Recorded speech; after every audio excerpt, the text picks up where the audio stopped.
फतेहपुर सदर से विधायक चंद्रप्रकाश लोधी जी हमारे साथ मौजूद है बातचीत के लिए।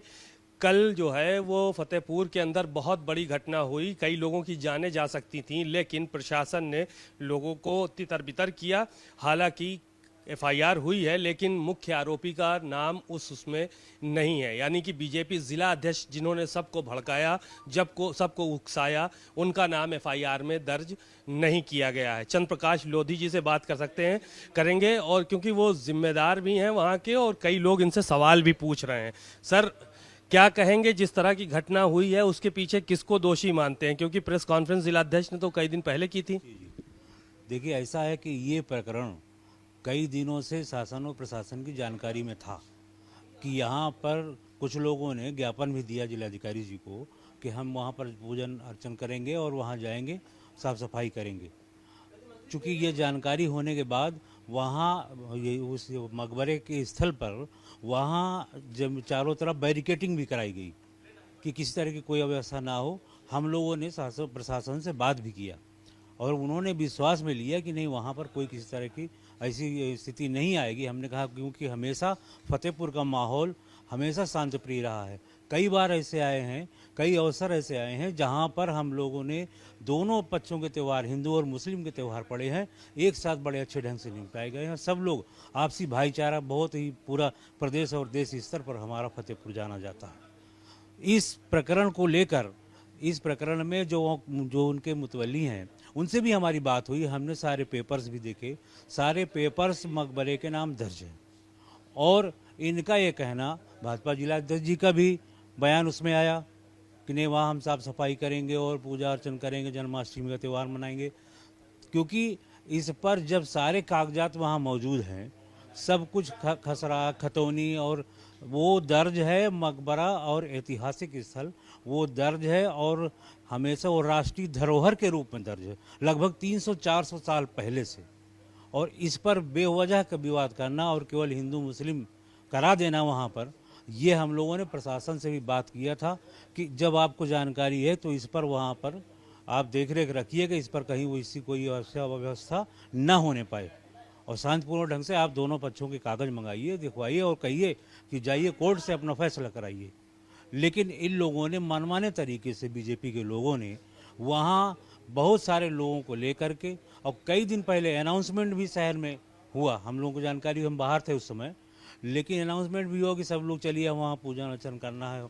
और इस नाते वहाँ प्रशासन की मौजूदगी में, शासन की जानकारी में ये प्रकरण था। इसके बाद भी ये ऐसी घटना घट गई, वहाँ बहुत सारे लोग गए, वहाँ चढ़ गए।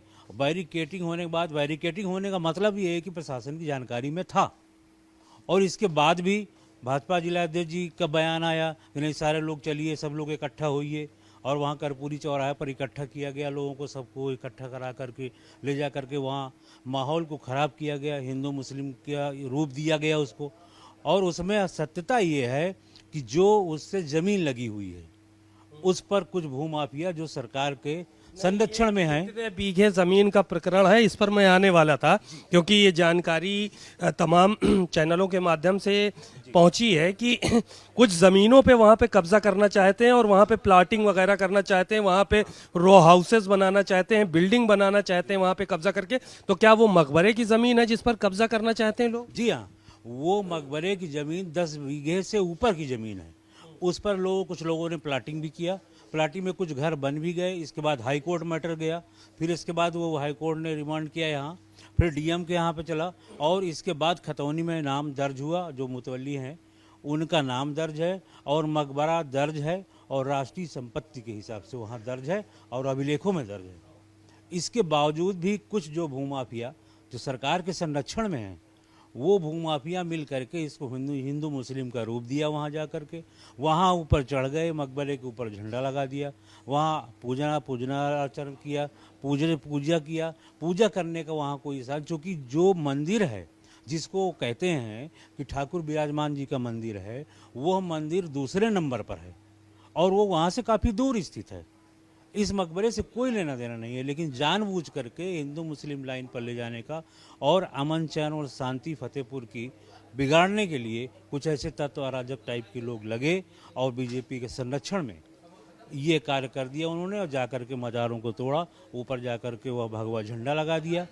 ये कतई निंदनीय है और इसकी जितनी निंदा की जाए वो बहुत कम है। अभी कुछ दिन पहले भी तो एक प्रकरण आया था, जो मुखलाल पाल हैं, जिला अध्यक्ष हैं, उन्होंने जमीनों को लेकर अपने पूर्व जिला अध्यक्ष के ऊपर आरोप लगाया था। तमाम प्रेस कॉन्फ्रेंस हुई थी कि जमीनों, तो क्या जमीनों का काम, आप तो उस क्षेत्र के विधायक हैं, ये लोग करते हैं जमीनों का काम, मुखलाल पाल जैसे लोग? अगर ये ज़मीन का काम नहीं करते तो इनको कागज़ पर जाना चाहिए, कागज़ की सत्यता देखना चाहिए कि वो चीज़ वहाँ दर्ज क्या है, खसरा खतौनी में क्या दर्ज है, अभिलेखों में क्या दर्ज है, अभिलेखों में मकबरा दर्ज है और वहाँ जो मज़ारें हैं वो दर्ज हैं और वो राष्ट्रीय संपत्ति के रूप में, राष्ट्रीय धरोहर के रूप में वहाँ दर्ज है। इसके बावजूद भी ये कृत किया गया। तो ये केवल उस पर मुख्य मुद्दा यही है कि जो उसमें ज़मीन लगी हुई है वो कुछ भूमाफिया जो भाजपा के संरक्षण में है, सरकार के संरक्षण में है, वो मिली भगत से इन्होंने ये काम करने का काम किया है। और ये जो कृत्य हुआ है, चाहे किसी भी धर्म के प्रति हो, अगर किसी भी धार्मिक भावना को ठेस पहुंचाई जाएगी तो उन्हें दिक्कत होगी। ये हर धर्म पवित्र है, सबको अपना अपना धर्म अपने हिसाब से काम करने की आज़ादी है और संविधान हमें ये आज़ादी देता है कि अपने अपने धर्म को हम मानें और उसका हवन पूजन करें, अपने तरीके से हम उसकी पूजा पद्धति अपनावें। लेकिन उस पर इस तरह का कृत्य करना, हिंदू मुस्लिम का लाइन देना, जानबूझ करके हिंदू मुस्लिम की भावना को भड़काने के लिए और इस तरह के भड़काऊ स्टेटमेंट दे करके कि सब लोग इकट्ठा होइए, वहाँ चलेंगे और इस तरह का कृत्य करेंगे, तो उसमें एक मुख्य चीज़ यही है कि जो लोग, ये अराजक तत्वों का भी जमावड़ा है वहाँ पर और उसमें सत्ता का संरक्षण उनको प्राप्त है। तो ये शासन और प्रशासन की मिली भगत से ये काम हो गया, क्योंकि जानकारी में होने के बावजूद वहाँ लोग कैसे पहुँचे, कैसे ये कृत्य हो गया, ये हम लोगों को भी ये विश्वास है कि नहीं, शासन प्रशासन ऐसा कोई हरकत, वहाँ ऐसी कोई काम नहीं होगा। और इसके बाद भी ऐसा कुछ हो गया तो ये बहुत ही निंदनीय है, इसकी जितनी निंदा की जाए वो कम है।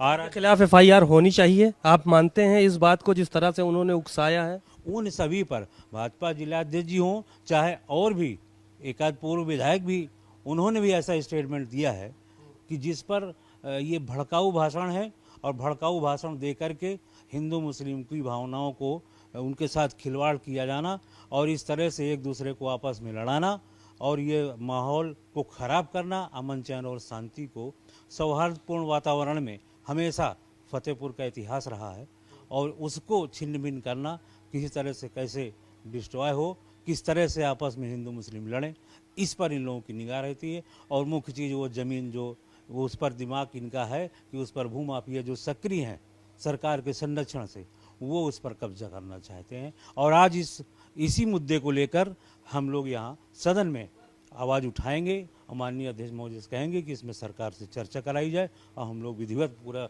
साक्ष्य के साथ यहाँ पर अपना पक्ष रखेंगे और इस पर पूरी तरह से हम लोग जो है इसके पक्ष में है कि कतई किसी के साथ, और जो लोग दोषी हैं उन पर सख्त सख्त कठोर कानूनी कार्रवाई की जाए।